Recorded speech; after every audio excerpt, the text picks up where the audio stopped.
Hey, what's going on, savages and sweaties all over the galaxy? You already know who it is. It's your boy, Mikey Savage 21, the sweatiest savage on the internet, bringing you another movie discussion. And today we're going to be discussing, will Red Skull appear in Avengers Infinity War? Now, I want to preface this by saying that we have not gotten any confirmation that Red Skull will appear, so we have no idea of Hugo Weaving if he is going to appear, but we're going to take it in the terms of that it has been announced hypothetically that he is going to be in it, and what degree would he be in the Avengers Infinity War movie. Alright, so let's say that somehow he gets brought back into the MCU. We know because of the Tesseract that he got transported to another dimension. So let's say Thanos finds him and strikes a bargain with him. Now, typical comic book movies, we all know that ultimately you have your big bad and then you have your generals who are like right up under your big bad before he comes in. They usually have the heroes go up against the fodder basically, and then you go after the big kahuna at the top. So basically, let's just say that this is the way that they're structuring it. We take out the little minions, the little flying things. We have Avengers taking care of those. And then we have another group of Avengers combined with the Guardians of the Galaxy spread out throughout this as well. We have them taking care of the top guys. Once the minions and the top guys have been defeated, that's when Thanos is going to come down. Now, ultimately, we have already basically seen this in all of the Avengers movies so far. We saw that in the beginning, Tom Hiddleston's character of Loki was that top general, and the minions they had to face were the people coming out of the portal basically. The Tatari, we know that they were the minions ultimately, and that Loki was the general essentially. So with that being said, we saw with the second movie, Ultron was the top general, and then his little robot clones that he had were his minions.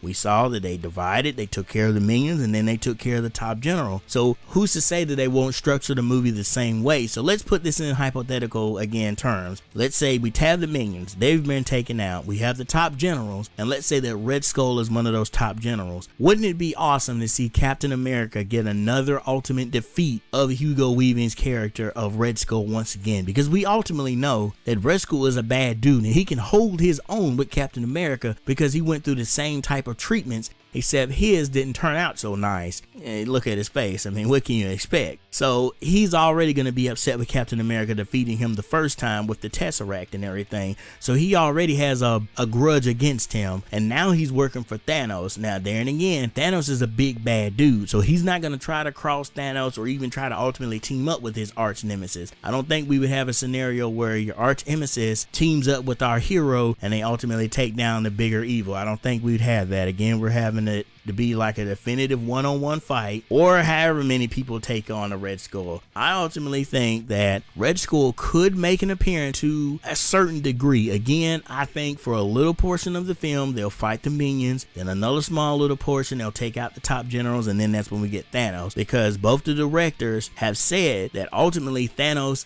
is going to be in the movie in the forefront. This is his movie, so I could still see him sending down some top guys, because again, you want to try to divide and conquer, so you could have people all around the world or in different parts of the city trying to occupy that city, or again occupy some of the different neighboring neighborhoods or countries or cities, wherever have you. You could have your different generals spread out amongst the world, and that's going to ultimately split the team up as well. And so there and again, we could ultimately see an ultimate rematch between Captain America and the Red Skull. So I do think in some capacity that he might pop up, and if he does, I do think that he will get defeated, because again, looking at basic comic book setup, ultimately our heroes are going to ultimately triumph at the end. Now, if you just saw my video that I just released, you saw where I did a discussion about where I think that Captain America and Iron Man will die, if not one of those two. This basically could also play into that as well. Let's just say Captain America just is on a big high. He just defeated Red Skull once again, not necessarily killing him, but maybe defeating him into some capacity to where he's incapacitated and can no longer fight or be a threat to anybody. Let's say he just came off of that high. Now you have Thanos come in and kill him. In prison terms,